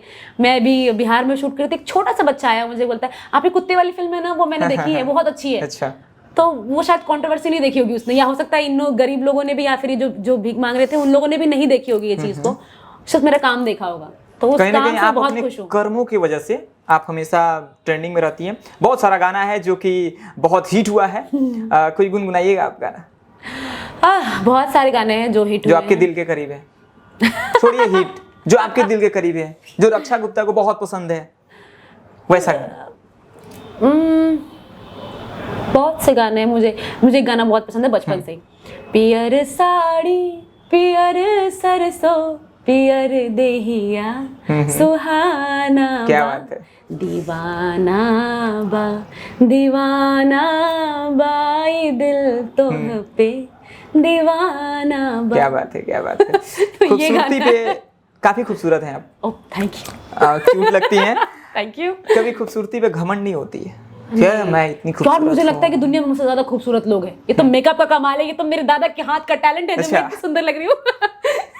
मतलब क्या आप ये बात मानती हैं कि आप मेकअप पे सुंदर लगती हैं कि नेचुरल सुंदर है? मुझे तो लगता है कि आप मैं नेचुरली आप ब्यूटीफुल हैं, हाँ। क्यूट लगती हैं, आप मैं सुंदर अपने लगती हैं। पर्सनालिटी की वजह से हमेशा लोगों को खुश करती हूँ। लोग मुझे हमेशा क्यूट और मतलब एनर्जेटिक और पॉजिटिव वाइब बोलते हैं। लेकिन हाँ, ये जो सुंदरता है, अगर ये मेकअप के बाद, और वैसे भी अगर मेकअप के बाद अगर सुंदर ना लगो तो क्या फायदा मेकअप का, उनको क्यों पैसे दे रहे हैं हम? अच्छा। थोड़ा और सुंदर बनाने के लिए और कैमरे पे अच्छे लगने के लिए, और हमारा काम ही यही है। अब ये जो क्वेश्चन है ना, ये थोड़ा सा लड़कियों के लिए है और शायद लगता है कि अच्छा क्वेश्चन है मेरे हिसाब से। गांव से जो लड़कियां बिलोंग करती हैं वो लोग तो जानती ही नहीं कि जिम क्या होता है, फिटनेस क्या होता है, पर्सनालिटी क्या होती है, लीडरशिप क्या होता है, नहीं जानते हैं लोग। हाउसवाइफ बन जाती हैं, किसी का बॉडी मतलब उम्र से पहले बुढ़ा हो जाना, बॉडी से सुंदर हैं, खूबसूरत है, काफ़ी खूबसूरत हैं, ड्रेसअप सेंस नहीं है, पर्सनालिटी को कैसे मैनेज करना है नहीं है। आप एक लड़की हैं, बिहार से हैं, बिहार में बहुत ऐसी घटनाएं होती जाती हैं, बिहार में बहुत ऐसी लड़कियां हैं जो ये सब चीज़ों को फेस करती हैं, पेरेंट्स समझते नहीं हैं, उनको जिम नहीं जाने देते हैं, पर्सनालिटी को मैनेज नहीं करने देते हैं। एक इंस्पिरेशन के तौर पे क्या संदेश देना चाहेंगे आप तो वैसे लड़कियों को जो अपने आप को फीट करना चाहती है, डाइटिंग या क्या आप जो करती हैं वही चीज़ को? फिट रहने के लिए जिम जाने की जरूरत नहीं है। ठीक, फास्टिंग बहुत इंपॉर्टेंट चीज़ है और बहुत सही चीज़ है। और ये हमारे जो भी बनाए गए हैं ना पूर्वजों ने कि ये खाओ और ये मत खाओ, इतने घंटे फास्ट रहो या ये फास्ट करो, वो सिर्फ हमारी बॉडी के लिए है। अब ढंग से अगर हमारी संस्कृति को, हमारी बुक्स को, हमारे जो जितने भी हमारी रिलीजन बुक्स हैं या जिसके बारे में बताया जाता है उसको पढ़ेंगे तो आपको समझ में आएगा कि सब चीज़ आपकी बॉडी के ऊपर बनाई गई है। आपको फास्टिंग इसलिए इंपॉर्टेंट है क्योंकि बॉडी को रेस्ट चाहिए। हमें यही समझ में नहीं आता है, हमको लगता है कि फास्ट इसलिए बनाया गया है भगवान को पूजा करने के लिए। वो है, भगवान तब खुश रहेंगे जब आपकी बॉडी खुश रहेगी, क्योंकि भगवान ने आपको बनाया है। सही बात है। आपने उनकी मूर्ति बनाई है लेकिन उन्होंने आपको बनाया है। तो जब तक आप फिट नहीं रहेंगे, आप अपने आप को अच्छे से नहीं रखेंगे, तब तक भगवान भी खुश नहीं होते हैं। और उसके लिए आपको कोई जिम जाने की जरूरत नहीं है, कोई डाइटिंग करने की जरूरत नहीं कि आप रोटी चावल खाना छोड़ दो। मैं नहीं छोड़ती, मैंने खाया है, ऐसा नहीं है। लेकिन हाँ, वो एक टाइम होता है, एक समय होता है। हर इंसान का अलग बॉडी टाइप होता है, अलग अलग प्रॉब्लम्स होती है, क्योंकि बहुत से लड़कियों को पीसीओडी और थायराइड्स होते हैं। ये बहुत ज्यादा फेस करने को आजकल पता चल रहा है। और शायद लड़कियों को पता नहीं होता क्योंकि लोग इसका टेस्ट नहीं करते हैं। एकदम से लोग मोटे हो जाते हैं, एकदम से लोग पतले हो जाते हैं। लड़कियों को बहुत सी ऐसी प्रॉब्लम्स है जो होती हैं पर उनको बता नहीं पाती हैं। तो आप बताओ, खुल के आओ, उसमें कोई शर्म की बात नहीं है, बिल्कुल भी घबराने की बात नहीं है। और पतले होने के लिए और पर्सनैलिटी अच्छा, पतला होना ही सब कुछ इंपॉर्टेंट नहीं है लाइफ में। सिर्फ आप फिट होकर ही सुंदर नहीं लग सकते, आपकी बॉडी में कोई बीमारी ना हो, बस ये इंपॉर्टेंट है। उसके लिए आप अच्छा खाना खाइए, घर का खाना खाइए, फास्ट फूड जितना हो सकता है कम करिए। हम लोग इसलिए नहीं कर पाते यार क्योंकि हमारा टाइमिंग ही नहीं है। हम लोग के काम का कोई टाइमिंग नहीं होता है, कब दिन हो रहे हैं, कब रात हो रही है, बहुत बहुत ही ज्यादा हेक्टिक हो जाता है शूटिंग पे। रक्षा गुप्ता चलिए वो फिटनेस की इतना ही काफी है। रक्षा गुप्ता अपने आप को क्या सबसे बेहतरीन हीरोइन भोजपुरी इंडस्ट्री की मानती हैं? ऑब्वियसली। अच्छा। नहीं ऐसा नहीं है यार, बहुत से अच्छे एक्ट्रेस हैं हमारी इंडस्ट्री में, बहुत अच्छा काम करती हैं, सब लोग बहुत अच्छी हैं, बहुत प्यारी हैं। हाँ लेकिन हाँ, मुझे जितना मैंने काम किया है और जितना लोगों ने मुझे प्यार दिया है उसकी मैं लायक हूँ, उसके लिए मैंने बहुत मेहनत की है। मुझे अपना काम बहुत अच्छे से आता है, मैं बहुत अच्छा एक्टिंग करती हूँ जिस हिसाब से लोग मुझे पसंद करते हैं। मैं अपने कैरेक्टर को बहुत समझती हूँ, उस पर बहुत काम करती हूँ। मुझे सिर्फ सुंदर ही दिखना नहीं, सब कुछ समझ में आता है। मेरा कैरेक्टर क्या है मैं उस पर बहुत काम करती हूँ। अगर वो गाँव की औरत है और घर की औरत है तो मैं उसमें टिप टॉप और करली हेयर नहीं करती हूँ, मैं एकदम बाल चिपका के सिंदूर लगाती हूँ पीला वाला। तो मुझे पता है मेरा काम बहुत मेहनत से और बहुत अच्छे से करती हूँ मैं, तो मैं बेस्ट हूँ अपने लिए। सुपरस्टार पावर स्टार भोजपुरी के कौन है? मैं। अच्छा, ये तो जैसे सुपरस्टार पावर स्टार और सब कुछ मैं हूँ, ट्रेंडिंग स्टार भी मैं हूँ, क्योंकि मैंने सबके साथ काम किया तो सब मैं ही हूँ। ये तो आपने डायरेक्टली ऐसा बयान दे दिया जैसे कि तहलका मच जाएगा, हिल जाएगा कि मैं ही हूँ, सब कुछ मैं ही हूँ। अभी हाल फिलहाल एक शुभांकर जी का इंटरव्यू पॉडकास्ट में पवन जी खुद बोले कि भोजपुरी के करता धरता तो हम ही हैं। इससे इस बात से मैं कोई ताल्लुक नहीं रखती।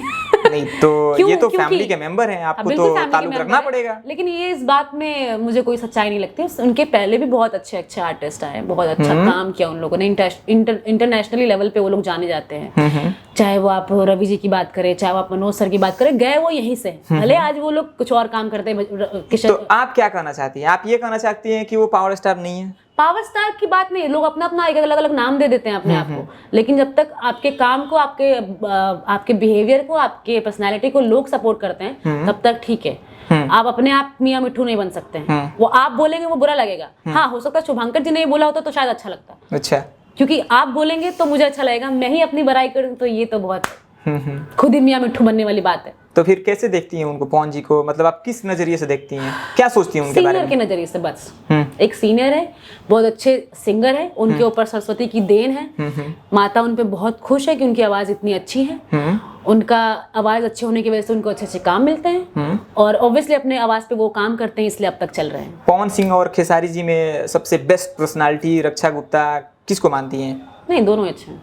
नहीं, ये तो आप नहीं, दोनों अच्छे नहीं, हैं। आप एक टॉप वन, टॉप टू, दोनों टॉप वन पे नहीं आ सकते हैं। ज्यादा इसलिए बोल दूंगी मैं खेसारी जी के लिए क्योंकि मैंने ज्यादा काम किया उनको। पवन जी को मैं इतना जानती नहीं तो आप बोलिए ना फिर। नहीं तो हम बोलना मैं पर्सनालिटी में इसलिए, मतलब देखिए मैं ज्यादा काम कर चुकी हूँ खेसारी जी के साथ, तो मुझे पता है कि वो इंसान कैसे काम करते हैं। ठीक। पवन जी के साथ सिर्फ एक गाना किया तो मुझे मालूम ही नहीं कि वो कैसे काम करते हैं। एक गाने में एक दिन में आप इतना किसी को जज नहीं कर सकते जितना मैं जानती हूँ। मुझे इतना पता है कि हाँ वो बहुत बबली, मतलब गोलू मोलू टाइप के और बहुत क्यूट लगते हैं। अच्छा, वो बाबू करके बात गोलू मोलू क्यों? हाँ, क्योंकि गोलू मोलू से है ना, अच्छा, मोटे हैं, गोल है ना, उनका एब्स नहीं है, बाइसेप्स तो है। सिंगर्स को वैसे भी क्या जरूरत पड़ती है बाइसेप्स की। तो वो मुझे बहुत क्यूट लगते हैं और बहुत ही बाबू करके बात करते, तो ऑब्वियसली कितना अच्छा लगता है कोई आपको बाबू कहे। अच्छा, तो आपको अच्छा फील होता है। खेसारी जी के बाद मैं इसलिए ज्यादा बोलूंगी क्योंकि मैंने उनको देखा है काम करते हुए। मैंने उनके साथ फिल्म की है 25 दिन, मैंने उनको देखा है कि अगर वो गाना गा रहे हैं तो फिर भी वो शूटिंग करेंगे, वो जिम जा रहे हैं तब भी शूटिंग करेंगे, वो रात को अगर स्टेज शो करके आ रहे हैं तब भी वो शूटिंग करेंगे ऑन टाइम।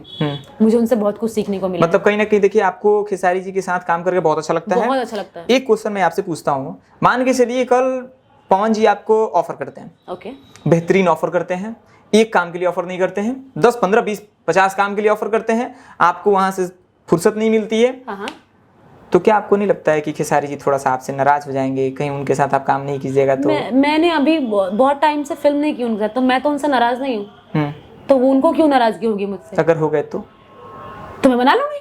अच्छा, मतलब ये रक्षा गुप्ता के पास क्वालिटी है कि वो मना सकती हैं और सबके साथ मिलके काम कर सकती हैं। वो मैं कर भी रही हूँ पिछले 3 साल से, कोशिश जारी है सबके साथ काम करना है।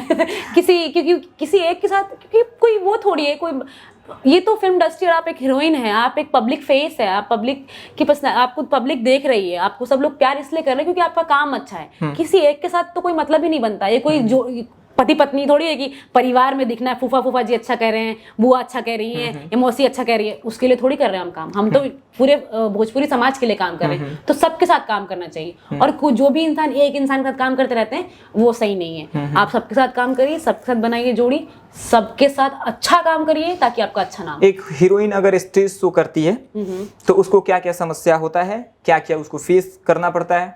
मैं पहले ही बोल देती हूँ कि जो बैक स्टेज पे बंदा बोल रहा है इसको बोल दो थोड़ा कम बोले। अच्छा।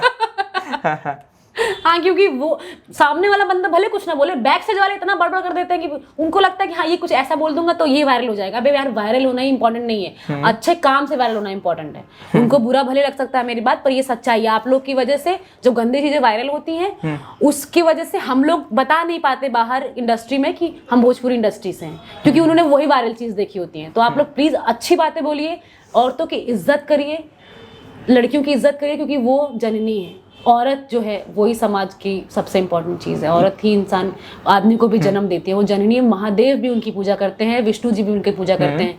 जब भगवान औरतों की इतनी पूजा करते हैं, अपनी बीवियों को इतना सम्मान करते हैं, वो जानते हैं कि वो काली भी है, वो सरस्वती भी है, वो लक्ष्मी भी है, ठीक है, वो दुर्गा भी है। तो आपको भी इस बात समझना पड़ेगा कि औरतों की इज्जत करना कितना इंपॉर्टेंट है। आप देखते होंगे साउथ की फिल्मों में या साउथ के हीरो लोगों को जिस तरीके से वो बात करते हैं, जिस तरीके से वो औरतों को ट्रीट करते हैं, या शाहरुख खान को देख लीजिए, सलमान खान को, बॉलीवुड में भी किसी को भी देख लीजिए, विकी कौशल, आजकल जितने भी नए लड़के हैं, वो कितना इज्जत देते हैं, इतना बात करने के तरीके से, इतना उनको लगता है कि यार इंसान का बैठो। औरत को और कुछ नहीं चाहिए होता सम्मान के अलावा। अगर आप उनको सम्मान देंगे, उनको इज्जत देंगे, तो आप उनके लिए सबसे बेस्ट है।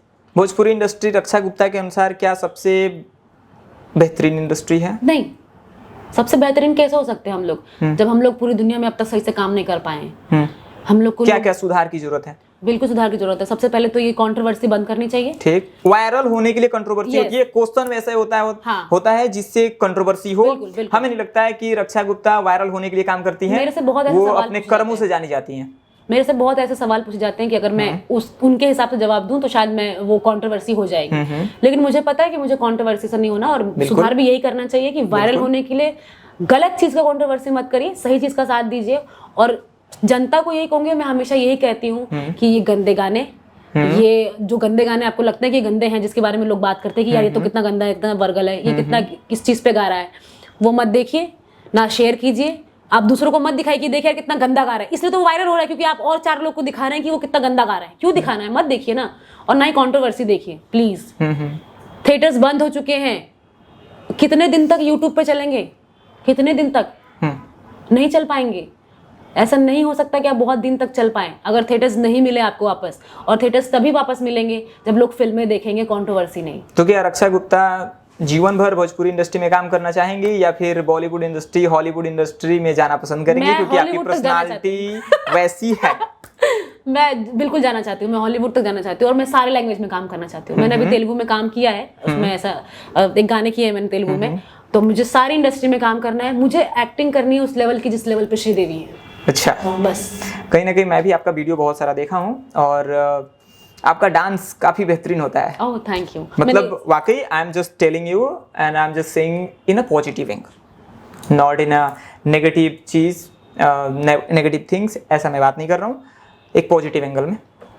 इट मीन्स कि रक्षा गुप्ता से मैं ये उम्मीद करता हूँ और जनता ये उम्मीद करेगी कि आने वाले समय में रक्षा गुप्ता जाएंगी बॉलीवुड इंडस्ट्री में और बड़े बड़े एक्टर के साथ काम करेंगी और हॉलीवुड तक वो जाना पसंद करेंगी। बिल्कुल। एक क्वेश्चन और रहेगा बस इंडस्ट्री से रिलेटेड, ओके, कि भोजपुरी इंडस्ट्री का रहस्य क्या है? ये रहस्य क्या होता है? रहस्य एक ऐसा चीज, जैसे हर चीज का एक रहस्य होता है। अगर एक मोबाइल है, इसका भी कहीं ना कहीं एक रहस्य, कैसे बना, कैसे क्या चीजें उसमें चल रही है। एक वर्ड में अगर डिफाइन करना हो भोजपुरी इंडस्ट्री को तो कैसे कीजिएगा? मैं एक वर्ड में डिफाइन नहीं कर सकती और ना मैं ये बता सकती उसका रहस्य क्या है।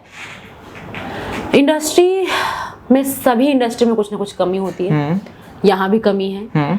सबसे पहले नॉलेज की कमी है, जो पढ़े लिखे लोग नहीं हैं, बहुत कम लोग हैं हम लोग के, तो उसकी वजह से थोड़ा डिफरेंस आ जाता है अदर इंडस्ट्री की वजह, अदर इंडस्ट्री और हमारी इंडस्ट्री में। थोड़ा अगर पढ़े लिखे लोग, हमारे खुद के इन लोग पढ़े लिखे लोग बोलते हैं कि हमने आपकी फिल्म नहीं देखी, मुझे बहुत बुरा लगता है, बहुत ज़्यादा बुरा लगता है कि जब बिहारी हो के कोई बिहारी आपसे कहना सॉरी यार मैं भोजपुरी नहीं देखता। अच्छा, ये बहुत ही बुरा लगता है? बुरा लगता है और बहुत ऐसा लगता है बेइज्जती कर दी मुंह पे इसने यार। तो ये मैं नहीं चाहती हूँ, और ये रहस्य है कि शायद आप लोग ये सब सुलझा नहीं पा रहे हैं, कुछ अच्छा नहीं कर पा रहे हैं, तो इस पे थोड़ी हमें मेहनत करनी पड़ेगी और हर इंसान को करनी पड़ेगी अपने लेवल पे। जो बड़ा है उसको बड़े लेवल पे, जो छोटा है उसको छोटे लेवल पे। बड़े लोग ये कर सकते हैं कि हमें थिएटर्स ला सकते हैं, और जितने मेकर्स हैं, जितने सिंगर्स हैं, जिनके पास ये पावर है कि वो अच्छा काम दिखाएं, वो लोग प्लीज दिखाएं अच्छा काम। रक्षा गुप्ता एक गाना करने के लिए कितना फी चार्ज करती हैं, कितना पैसा ये तो गलत हो जाएगा ऑन नहीं एक ऑन एन एवरेज, बस ऐसा नहीं कि एक्यूरेट मुझे चाहिए कि हाँ आप इतना लेती हैं, नहीं ऑन एन एवरेज एक इंस्पिरेशन के तौर पे। मैं एक गाने के लिए 50 लेती हूँ, पर ठीक है 50 लेती हैं, I don't know what is 50। नहीं मैं क्यों बताऊं, अच्छा। आप खुद समझ सकते हैं। मैंने अब ये डिपेंड करता है कि दोस्तों आप लोग आप खुद सोच सकते हैं कि वो 50 क्या हो सकता है। यस, अज्यूम कर लो आप लोग। अमेजिंग चीजें है ये, और इस पे आप लोगों को सोचना पड़ेगा। और ये कमेंट करके बताना हाँ, इनको कि क्या लगता है। हाँ बिल्कुल, कमेंट में जरूर कमेंट कीजिए कि आप क्या इसके बारे में सोच पा रहे हैं। रक्षा गुप्ता की भोजपुरी इंडस्ट्री की ये कहानी लाजवाब है, उनकी पर्सनल लाइफ भी लाजवाब है, उनकी स्ट्रगल फेज भी लाजवाब है। कुछ देर का और पॉडकास्ट होगा हमारा, बस कुछ छोटा मोटा और क्वेश्चन है जो कि आपके लाइफ से रिलेटेड है, आपके फैमिली से रिलेटेड है, क्योंकि मैंने बोला था कि हम बाप से शुरू किए हैं, बाप पे लाकर ख़त्म कर देंगे। तो रक्षा गुप्ता कमाती हैं, अच्छा खासा पैसा कमाती हैं, अपने परिवार की सेवा करती हैं।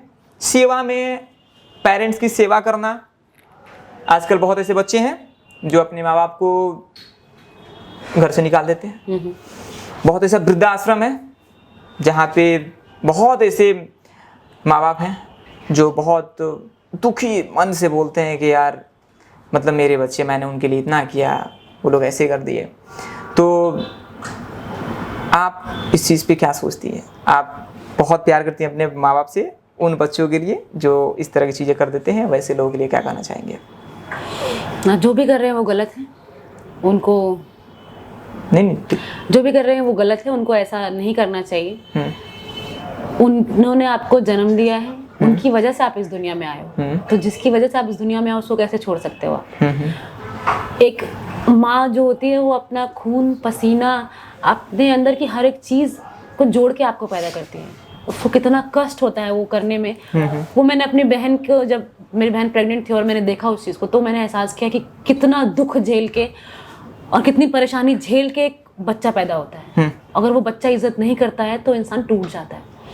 मैं ये कहूँगी कि हर बच्चे से आपके माँ बाप से ऊपर कोई नहीं है, और उनसे अच्छा आपके लिए कोई भी नहीं सोच सकता है, यहाँ तक कि आपका लाइफ पार्टनर भी नहीं। जो ऑब्वियसली आपका पार्टनर अगर हो गया है तो ठीक है, अगर बॉयफ्रेंड है या गर्लफ्रेंड है तो भी मैं बात कर रही हूँ कि आपके घर वालों से, घर वाले मतलब मेरे माँ बाप, मैं भाई बहन की बात भी नहीं कर रही हूँ, माँ और बाप से आपके लिए अच्छा और कोई भी नहीं सोच सकता है। तो उनकी इज्जत करिए, और अगर आप उनकी इज्जत करेंगे तो लाइफ में आप ज़रूर सक्सेस होंगे, ये मैं लिख के दे सकती हूँ। इतना ही कि उतना उनका ख्याल रखिए, उनसे जितना हो सकता है उतना बात करिए। अगर आपको लगता है कि पापा बहुत, मेरे को लगता है कि डर लगता है उनसे, पर ऐसा होता नहीं। पापा लोग ना जितना हार्ड, नारियल जैसे होते हैं, जितना हार्ड दिखते हैं उतना ही सॉफ्ट होते हैं अंदर से। उनसे बात करिए, उनसे कम्युनिकेट करिए। और माँ तो यार सॉफ्ट ही होती है, माँ तो माँ होती है। पॉडकास्ट के दौरान आपकी आंखों में मैंने 2-3 बार आंसू देखा। रक्षा गुप्ता ऐसे छोड़कर अपने आप को पूरा सुकून भरा महसूस करते हुए आंसू के बारे में क्या सोचती है? आंसू क्या है? ये स्पिरिचुअलिटी क्वेश्चन है, बहुत पावरफुल चीज़ है। आपको रोना भी बहुत ज़रूरी है, लेकिन हर किसी के सामने रोना गलत है। आज के ज़माने में आप किसी के सामने मत रोइए। अगर आपको रोना आता है तो आप अकेले जाइए, आप रो लीजिए, क्योंकि आज के ज़माने में हर इंसान सिर्फ और सिर्फ फ़ायदा उठाने के लिए बैठा है। मैं अपने एक्सपीरियंस से और अपने इस जर्नी की वजह से बता रही हूँ ये चीज़। आप किसी को भी अपनी जो आपकी अंदर कमी है उसको आप बस ठीक करिए, किसी से शेयर या तो किसी को बताइए। इसी बात पे रक्षा गुप्ता की जीवन की कहानी जो भी है, इतना बड़ा, इतना लंबा, उसमें अगर एक मौका मिले रक्षा गुप्ता को एक चीज़ सुधारने की, तो क्या ऐसी चीज़ होगी जो आप सुधारना चाहेंगे? क्योंकि हर व्यक्ति में कोई ना कोई कमी होती है, कहीं ना कहीं कोई डिमेरिट होता है, मेरिट होता है। तो कौन ऐसा चीज़ होगा जो आप सुधारना चाहेंगे? इंस्टेंट गुस्सा जो मुझे आता है। अच्छा। मुझे बहुत जल्दी गुस्सा आ जाता है, मुझे इंस्टेंट गुस्सा आ जाता है यार किसी चीज़ से। मतलब ऐसा होता है क्यों नहीं हो रहा है, ऐसा हो जाता है मेरे को। तो वो मैं चाहती हूँ कि मेरे अंदर थोड़ी कामनेस आए, मैं थोड़ा शांत रहूं। गुस्सा आया तो 2 पल सोचूं फिर मैं करूं, पर ऐसा मैं कर नहीं पाती। मैं ऐसा बिल्कुल नहीं कर पाती। गुस्से में मैं बहुत वो हो जाती हूँ कि बस कि क्या है, मैं कुछ समझती नहीं सामने में कि ये क्या हो रहा है, बस मुझे गुस्सा है तो खत्म है बस वो चीज़। रक्षा गुप्ता की सबसे स्ट्रॉन्गेस्ट चीज क्या है? मेरी विल पावर। मुझे पता है कि जीवन में जो भी है वो हर वक्त नहीं रहेगा आपके साथ, चाहे वो इंसान है, चाहे वो कोई चीज है, चाहे आपकी बॉडी है, चाहे वो कुछ भी हो, वो हर वक्त नहीं रहने वाला आपके साथ। और मैं हमेशा ये सोच के चलती हूँ कि जो है वो अभी है, जरूरी नहीं कि वो अगले वाले आने वाले पल में हो या इस पल के बाद उस पल में हो आपके साथ। तो अपने ऊपर भरोसा रखो और खुद जो हो उसके ऊपर ही चलो, किसी और के लिए या किसी और के दम पे मत उड़ो, किसी के दम पे ये मत सोचो कि मैं बहुत बड़ा हूँ, या किसी के दम पे आप कोई काम मत करो जब तक आपके अंदर वो पावर ना हो या आपके अंदर वो मेहनत करने वाली चीज ना हो। आज आपके पापा क्या सोचते हैं, कैसा फील होता है उनको? मैंने बोला क्योंकि तो, मैं बोला था पापा से शुरू करूंगा, पापा पे लाके खत्म मैंने करूंगा। बोला कि पापा, आज मैं फोन करती हूँ तो मुझे बोलते हैं हाँ बाप।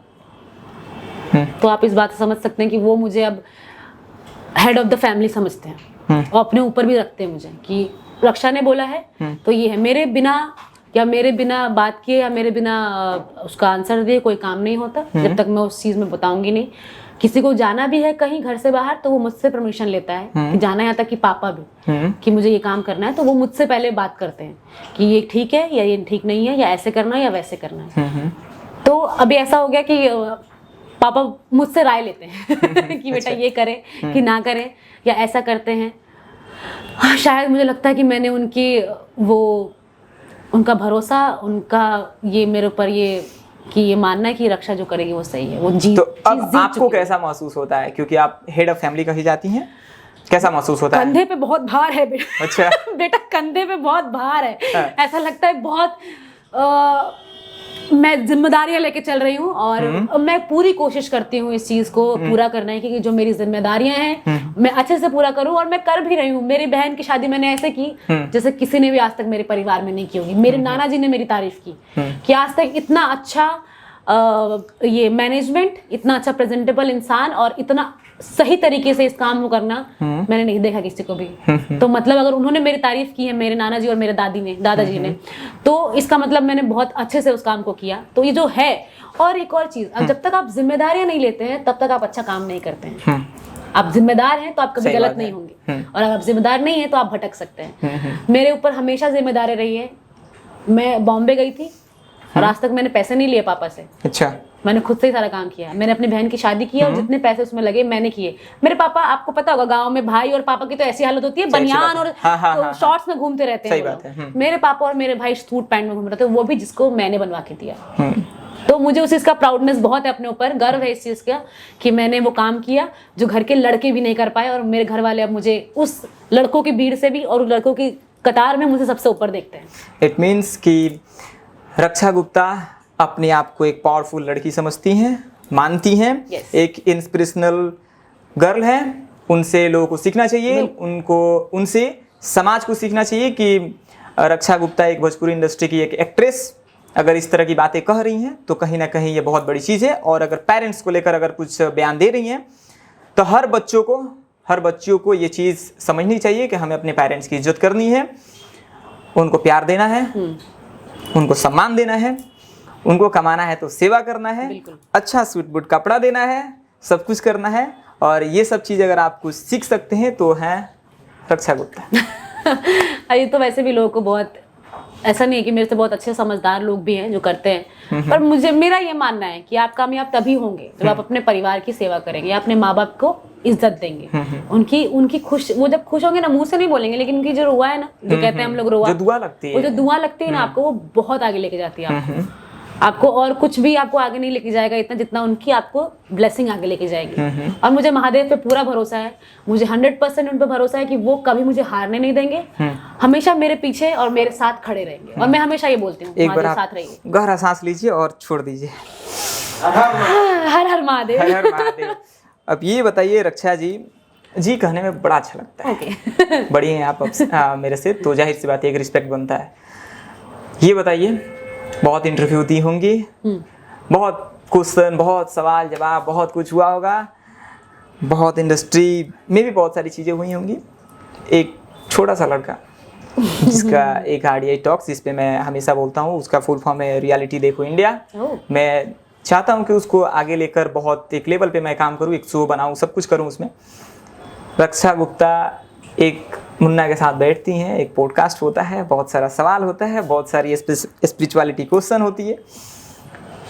कैसा फील करती हैं, कैसा लगा आपको? सबसे पहले एक बात बता दूं, मेरे पापा का नाम भी मुन्ना है। तो सबसे पहले तो वही मैंने कनेक्ट किया था जब आप आए थे और किसी ने बोला था। मैंने बोला नहीं उस वक्त, लेकिन अब मैं इसलिए बोल रही हूँ क्योंकि वो चीज़ मैंने उस समय कनेक्ट की, लेकिन आपसे बात करके ऐसा लगा कि नहीं, आप बहुत अच्छे तरीके से सवाल पूछते हैं। जरूरी नहीं कि आप हमेशा पॉजिटिव सवाल पूछेंगे, ये मैंने देखा है। आप नेगेटिव भी पूछेंगे, क्यों? क्योंकि आपने बहुत अच्छे सवाल को समझ के आए हैं और चीज़ों को समझ के आए हैं, और इसलिए आपने शायद अपने चैनल का नाम ये रखा है। मुझे बहुत अच्छा लगा कि सवाल को सही तरीके से पूछने का ढंग किसी को आता है, और मैं आज तक किसी भी इंटरव्यू में, या मैंने बोला किसी ने मेरे को रोते हुए नहीं देखा। सही बात। रियलिटी में किसी ने नहीं देखा, आज शायद कैमरे पे अब सब लोग देख लेंगे, लेकिन मुझे रोते हुए किसी ने नहीं देखा है ऑन कैमरा। आपने इतना टच किया मुझे, इतना अंदर तक जो सवाल पूछे आपने, मुझे बहुत अच्छा लगा। और मैं चाहूँगी कि आप बहुत आगे जाएं, बहुत नाम कमाएं, और महादेव हमेशा आपके साथ रहें। बहुत बहुत धन्यवाद कि आपने समय दिया, और मेरे लिए आप इतना सोची, इतनी अच्छी अच्छी शब्द कहीं कि मेरे लिए बहुत बड़ी बात है। जाते जाते ऑडियंस के लिए क्या कह के जाएंगे? यही कहूँगी कि आप जैसे प्यार देते हैं वैसे देते रहिए मुझे प्यार।